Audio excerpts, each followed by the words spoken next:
Good morning students, hope you guys are doing well and safe at your home and follow all the precautions and guidelines followed by the government to what should do and what shouldn't, but still it's my humble request to you all that stay at your home and don't go out if it is not necessary, because it is better to you and to your family too. Okay, let's start the class. So BA first year आप लोगों का जो second paper है Indian political thinker, भारतीय राजनीतिक विचारक, उसमें आप लोगों का एक टॉपिक है जयप्रकाश नारायण के बारे में। ठीक है, तो जयप्रकाश जो नारायण है उनका जो अपने आप में उनकी जो पूरा जीवन है वो बहुत ही अप्स एंड डाउन से भरा हुआ है। ठीक है, बहुत सारे चेंजेस होते हैं उनके जीवन में, इसीलिए उनके जीवन में बहुत सारी महत्वपूर्ण घटनाएं होती हैं उनके, और उन घटनाओं के हिसाब से उनके जो जीवन को 3 भागों में क्या किया गया है, कैटेगराइज किया गया है। ठीक है, क्योंकि वो अलग अलग जीवन के अलग अलग अपने पड़ाव पे अलग अलग लोगों से इंस्पायर्ड हुए थे, उनकी विचारधारा जो थी वो बहुत ही चेंजेस आए थे। ठीक है, इसके बहुत सारे क्वेश्चंस आते हैं, जैसे कि जयप्रकाश नारायण का संपूर्ण क्रांति आती है, जयप्रकाश नारायण का मानवतावाद आता है, जयप्रकाश नारायण के समाजवादी विचार आते हैं कि उनके जो समाजवादी विचार थे वो किस पे आधारित थे, उनके मार्क्सवादी विचार भी आते हैं। तो आज लेकिन हम पढ़ेंगे उनकी संपूर्ण क्रांति के बारे में, जो सबसे मोस्ट इम्पॉर्टेंट क्वेश्चन है, और आपका लॉन्ग में भी एक क्वेश्चन ये आता है रिपीट हो के। ठीक है, तो सबसे पहले ब्रीफ इंट्रोडक्शन से शुरू करेंगे जयप्रकाश नारायण के।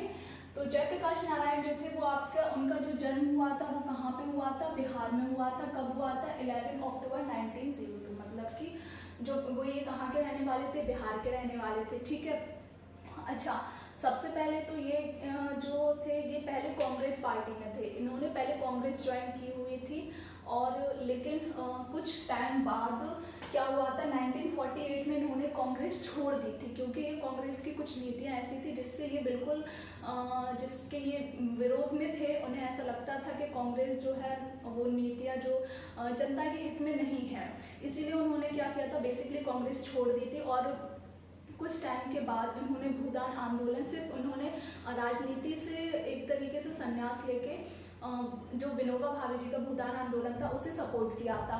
ठीक है, 1950 में 1950 में ये से रिटायर हो गए थे, किससे, मतलब संन्यास ले लिया था इन्होंने अपनी राजनीति से। लेकिन उसके बाद इनका दोबारा राजनीति में प्रवेश होता है, और इन्होंने एक बहुत बड़ा आंदोलन चलाया था जो पूरा भारत की जो परिस्थितियां थी उसे पूरा एकदम से चेंज करके रख दिया था, इसीलिए इन्हें लोकनायक भी बोलते हैं, लोकनायक की उपाधि भी इन्होंने धारण की थी। ठीक है, अब क्या ऐसी परिस्थितियां थी, बैकग्राउंड क्या था इनका दोबारा राजनीति में प्रवेश करने का, तो देखते हैं। सबसे पहले क्या था, गुजरात का छात्र विद्रोह। क्या था? गुजरात का छात्र विद्रोह, जो कब हुआ था, 1971 में। अब ये गुजरात का छात्र विद्रोह क्या था, एक मतलब गुजरात में ये जो विद्रोह है वो बहुत ही छोटे लेवल से शुरू हुआ था। वहाँ पे कॉलेज के जो स्टूडेंट्स थे उनकी फीस बढ़ा दी गई थी उस टाइम पे, और उन्हें जो हॉस्टल का जो खाना था वो भी अच्छा नहीं मिल रहा था। ठीक है, क्वालिटी के हिसाब से, जिसकी वजह से उन्होंने विद्रोह करना चालू किया। थोड़े टाइम बाद बहुत सारे और भी जो ये विद्रोह था ये पूरी यूनिवर्सिटी इसमें फैल गया। जो गुजरात के पूरी यूनिवर्सिटी के जितने भी कॉलेजेस थे, यूनिवर्सिटी के छात्रों ने सबने मिलकर इसमें पार्टिसिपेट किया। आम जनता, जो मध्यम वर्गीय लोग थे उस टाइम पे, उनकी हालत भी बहुत ख़राब थी, इकोनॉमी की हालत बहुत ख़राब थी, जिसके कारण उन्होंने भी इस आंदोलन को क्या किया, सपोर्ट किया। ये आंदोलन इतना व्यापक हो गया गुजरात का आंदोलन के उस टाइम पे जो वहाँ के चीफ मिनिस्टर थे, मुख्यमंत्री थे, कांग्रेस, वो कांग्रेस पार्टी के थे, और उन्हें जनता ने क्या कहा कि इनको इस्तीफे की मांग की, और कांग्रेस ने दबाव में आकर उन्होंने इस्तीफा दिलवा दिया था। वहाँ पे इस्तीफा चीफ मिनिस्टर ने इस्तीफा दे दिया था। तो ये था उनका बैकग्राउंड। उसके बाद लेकिन ये जो ये थे बिहार के, उसके बाद जब ये विद्रोह जो हुआ था गुजरात में, जब ये सफल हो गया, इसी तरीके से बिहार में भी स्टूडेंट्स ने कुछ सेम कंडीशंस को लेके विद्रोह चालू किया, क्योंकि इसका जो रिजल्ट था वो ऑलरेडी वो गुजरात में देख चुके थे कि उनके फेवर में रिजल्ट आया था। ठीक है, तो गुजरात में उन्होंने क्या किया, वो बिहार में 74 में स्टूडेंट्स ने फिर से प्रोटेस्ट करना शुरू किया सेम कंडीशंस को लेके, कि उनको जो फीस थी उनकी बढ़ा दी गई थी, खाना उन्हें प्रॉपर अच्छे से नहीं मिल रहा था, उनकी एजुकेशन उन्हें अच्छे से नहीं मिल रही थी, और उस टाइम पे भी कंडीशन इतनी ख़राब थी क्योंकि 74 में जब ये बिहार का विद्रोह हुआ था उससे पहले 73 में ऑयल क्राइसिस आया था। ऑयल क्राइसिस जिसने पूरी दुनिया की इकोनॉमी को एक तरीके से झकझोर के रख दिया था, क्योंकि उस टाइम पे ऑयल के दाम, तेल के दाम इतने बढ़ गए थे जिससे जो इकोनॉमी थी वो बहुत ही वीक पड़ गई थी। ठीक है, तो इस इकोनॉमी इसीलिए क्या हुआ कि जो फीस वगैरह थी उसके दाम बढ़ा दिए गए, जिससे छात्रों ने क्या किया, फिर से विद्रोह किया। अब विनोबा भावे जी जो बिहार के थे ऑलरेडी, उन्होंने गुजरात में इसका इम्पैक्ट देखा था कि गुजरात में जो ये आंदोलन हुआ था या ये विद्रोह हुआ था छात्रों के द्वारा, ये बहुत ही सक्सेसफुल रहा था। इसीलिए उन्होंने क्या किया कि छात्रों के इस विद्रोह को जो बिहार में उन्होंने स्टार्ट किया था उसे सपोर्ट किया। तो ऐसे उनका राजनीति में क्या हुआ, दोबारा से प्रवेश हुआ। उस टाइम पे भी कांग्रेस की सरकार थी, इंदिरा गांधी जी जो थी वो पीएम थी, प्रधानमंत्री थी, लेकिन ये जो थे वो कांग्रेस की नीतियों से बहुत ही ज़्यादा मतलब कि असंतुष्ट थे। ठीक है, तो उन्होंने क्या किया, स्टूडेंट को सपोर्ट किया। उसके बाद उन्होंने स्टूडेंट्स के सपोर्ट में धीमे धीमे जो और भी जो आम जनता थी, बहुत सारे लोग इनके विद्रोह से आके जुड़ गए, इनके आंदोलन से जुड़ गए, क्योंकि इन्होंने ये जो आंदोलन चलाया था ये बहुत ही व्यापक रूप से चलाया था। मतलब कि देश के बहुत सारे ऐसे लोग जो मिडिल क्लास से बिलोंग करते थे, जो इतने पैसे फीस के नहीं भर पा रहे थे, जिनके लिए ये मुश्किल था अपने बच्चों को इतनी ज़्यादा फीस देना, वो सब इनके आंदोलन से आके जुड़ गए थे। ठीक है, तो सबसे पहले इन्होंने अपने आंदोलन में क्या किया, इन्होंने एक रैली निकाली थी गांधी मैदान पटना से बिहार में 5 जून 1974 को।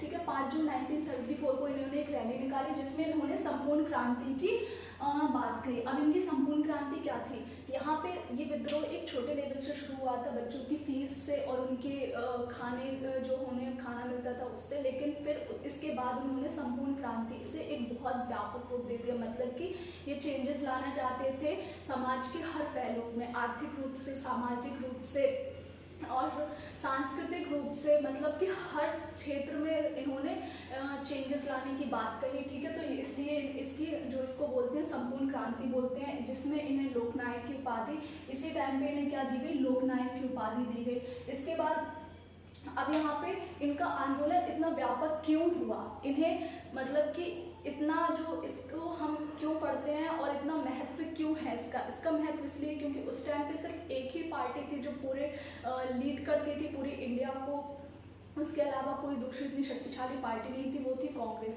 लेकिन कांग्रेस की जो पीएम थी इंदिरा गांधी, वो उस टाइम पे इतनी मतलब तानाशाह हो चुकी थी, इतनी नीतियाँ उनके खिलाफ उन्होंने जो चुनाव लड़े थे, एक तो सबसे पहले उनके खिलाफ कोर्ट में ऑलरेडी जो राजनारायण जी थे उन्होंने मुकदमा दायर किया था कि उन्होंने जो चुनाव लड़े हैं उसमें उन्होंने जो वोटर्स थे उन्हें पैसे खिलाए हैं वोट देने के लिए, और जो गवर्नमेंट मशीनरी होती है, मतलब कि जो सरकारी अधिकारी या सरकार उसका दुरुपयोग किया है, मतलब कि अपने फेवर में, क्योंकि वो प्राइम मिनिस्टर थी, प्रधानमंत्री थी, तो उनकी बात मानते हुए जहां उन्होंने चुनाव में सरकारी अधिकारियों ने उनकी बहुत ज़्यादा हेल्प की, तो ये मुकदमा उनके खिलाफ ऑलरेडी हाई कोर्ट में चल रहा था। ठीक है, उसके बाद उन्होंने और क्या क्या घटनाएं हुई, तानाशाह, वो बहुत ही तानाशाह हो चुकी थी उस टाइम पे, वो पावर में थी, वो बहुत तानाशाह थी। दूसरी जो महत्वपूर्ण घटना हुई 1974 में ही रेलवे स्ट्राइक,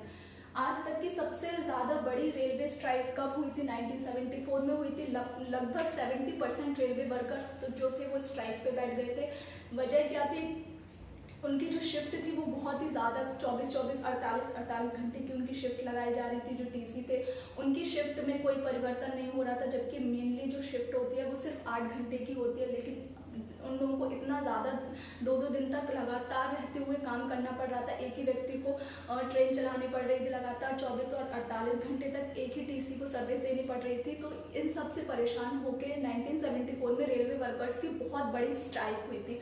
ठीक है, जिसमें 70% उन्होंने एम्प्लॉय ने भाग लिया था। ठीक है, लेकिन अब हुआ क्या, इंदिरा गांधी उस टाइम पे जब उन्होंने देखा, इन लोगों ने क्या किया, फिर से इस्तीफे की मांग उठा दी कि क्योंकि इन लोगों ने गुजरात में उसका इम्पैक्ट देखा था, गुजरात में इन लोगों ने इस्तीफे की मांग की थी और वहाँ पे इस्तीफा देना पड़ा था, लेकिन यहाँ पे इन लोगों ने फिर से इस्तीफे की मांग की कि जो यहाँ के मुख्यमंत्री हैं उन्हें इस्तीफा दिया जाए।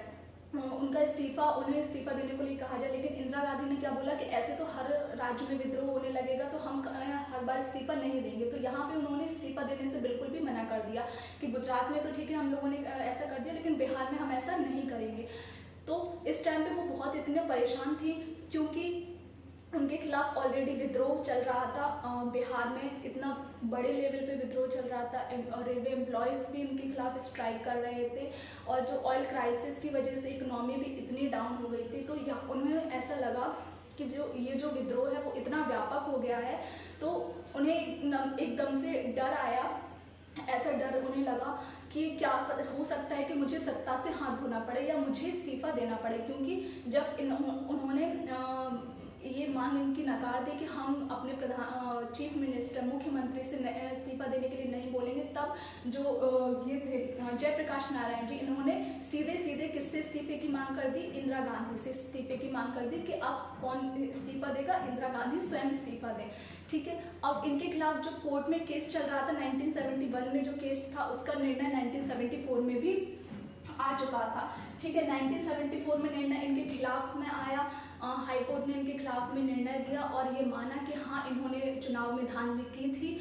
और जो इनके खिलाफ 2 चार्जेस लगाए गए थे, जिसमें एक तो था वोटरों को इन्होंने घूस खिलाई थी अपना वोट खरीदने के लिए, और दूसरा जो इन्होंने जो गवर्नमेंट मशीनरी है उसका इस्तेमाल किया था। तो उस जो गवर्नमेंट मशीनरी का इस्तेमाल था उससे उन्हें बरी कर दिया गया। मतलब कि इसकी चुनौती उन्होंने कहाँ दी? सुप्रीम कोर्ट में। तो सुप्रीम कोर्ट ने ये निर्णय लिया, उसके बाद हाई कोर्ट के बाद सुप्रीम कोर्ट ने भी ये मान लिया था कि हाँ इन्होंने घूस खिलाई थी, इन्होंने धांधली की थी, लेकिन जो गवर्नमेंट मशीनरी वाला जो वो था उससे इन्हें बरी कर दिया गया था। तो एक चार्ज इनके ऊपर फिर भी लगा था और हाई कोर्ट ने ये बोला था कि तुरंत तत्काल इंदिरा गांधी जी अपना इस्तीफा दे दें। लेकिन जब इन्होंने सुप्रीम कोर्ट में दोबारा याचिका की तो सुप्रीम कोर्ट ने बोला कि अभी देश की कंडीशन ऐसी नहीं है कि पीएम अपना जो प्राइम मिनिस्टर हैं जो इंदिरा गांधी जी हैं उन्हें इस्तीफा दे, वो अभी अपने पद पर रह सकती हैं। लेकिन हाँ उनकी लोकसभा की जो सदस्यता थी वो समाप्त कर दी गई थी, क्योंकि उससे पहले लोकसभा का सदस्य होना चाहिए ना, लोकसभा या राज्यसभा संसद का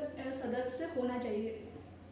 तो उनकी जो लोकसभा की सदस्यता थी वो खत्म कर दी गई थी। तो जब ऐसा हुआ इतनी सारी चीज़ें उनके खिलाफ थी, मतलब कि गवर्नमेंट जो कोर्ट का डिसीजन भी उनके खिलाफ था, रेलवे वर्कर्स की स्ट्राइक भी उनके खिलाफ थी, इतना बड़ा आंदोलन जो जयप्रकाश नारायण जी चला रहे थे संपूर्ण क्रांति का, सब पूरी जनता उनके खिलाफ थी, सबकी निगाहें सिर्फ उनके ऊपर टिकी हुई थी।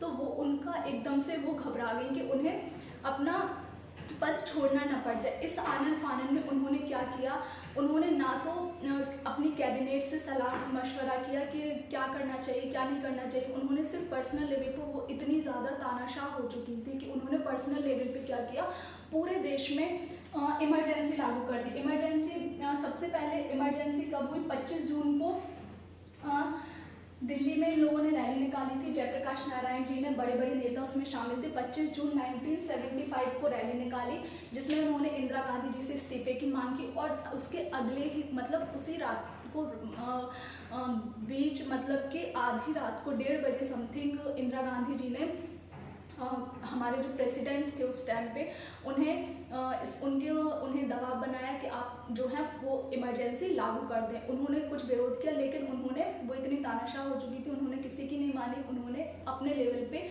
सिर्फ डिसीजन लिया, ना तो किसी कैबिनेट से सलाह मशवरा की, और पूरे देश में इमरजेंसी लागू करवा दी। ठीक है, जब इमरजेंसी लागू हो गई तो विद्रोह को इतनी अमानवीय तरीके से उन्होंने दबाया, जो स्टूडेंट्स थे उन्हें ज़बरदस्ती पकड़ के जेल में डाल दिया गया, लोगों की हत्याएं करवाई। बड़े बड़े नेता जो जयप्रकाश नारायण जी थे, वाजपेयी जी थे, और भी जो नेता थे मोरारजी देसाई जैसे जो नेता थे, उन्हें ज़बरदस्ती पकड़ के जेल में डाल दिया गया और बहुत सालों तक इन्हें जेल में रखा गया। बहुत ही अमानवीय तरीके से इन्होंने विद्रोह को दबाने की कोशिश की, क्योंकि ये उस टाइम पे इतनी डर चुकी थी कि ये इनके हाथ से सत्ता ना चली जाए। ठीक है, इमरजेंसी के टाइम पे इन्होंने बहुत ही अमानवीय तरीके से नेताओं को जेल में डाला गया। ठीक है, उसके बाद फिर क्या हुआ, लेकिन अगर ये इमरजेंसी नहीं लगाती और जयप्रकाश नारायण जी का जो आंदोलन था वो थोड़े टाइम और चल जाता तो देश में परिवर्तन आने के बहुत सारे चांसेस थे। लेकिन इंदिरा गांधी जी ने जब इमरजेंसी लागू करवाई उस टाइम पे ऑलरेडी बड़े बड़े नेताओं को सबको सबको जेल में डाल दिया गया, लोगों की हत्याएं हुई ज़बरदस्ती। एक स्टूडेंट था उस टाइम पे, ये भी न्यूज़ आई थी कि एक स्टूडेंट को ज़बरदस्ती पकड़ के जेल में, अगर कोई स्टूडेंट्स उनके खिलाफ कोई एक लेख भी लिख देता था या कोई आर्टिकल लिख देता था मैगजीन में, तो इतना ज़्यादा मतलब उसे तुरंत पकड़ के जेल में डाल के इतना ज़्यादा टॉर्चर किया जाता था। तो ये सब कंडीशन उस टाइम पे चल रही थी। लेकिन फाइनली जब पूरी दुनिया ने ये देखा कि इंडिया में ऐसा हो रहा है, पूरी दुनिया का जब दबाव उन पर पड़ा, तब जाके 1977 में इमरजेंसी हटानी पड़ी थी। 1977 में दोबारा चुनाव हुए जिसमें कांग्रेस हार गई थी, ठीक है। और किसकी पार्टी, जो कौन सी पार्टी थी जो सत्ता में आई थी, जनता पार्टी की सरकार बनी थी फाइनली ये। लेकिन ये जो कांग्रेस की थी ये बहुत ही बड़ी हार थी, मतलब इतने टाइम से, जब से देश आज़ाद हुआ था तब से जो कौन सी पार्टी लीड कर रही थी पूरी इंडिया को, कांग्रेस थी। और पहली बार कांग्रेस को इतनी बड़ी हार मिली थी। और कांग्रेस को कहाँ बैठना पड़ा था, सत्तारूढ़ पार्टी से हटके, सत्ता से हटके उसे विपक्ष में बैठना पड़ा था। तो ये थी उनकी संपूर्ण क्रांति की क्या क्या मतलब कहाँ से उनकी शुरू हुई और उसका इम्पैक्ट फाइनली जो इम्पैक्ट था, रिजल्ट था, वो उनके फेवर में आया कि 1977 में क्या हुआ, दोबारा चुनाव हुए और जिसमें कांग्रेस हार गई थी। और इंदिरा गांधी जी की जो तानाशाही थी उससे देश को क्या मिला था, छुटकारा मिला था, ठीक है।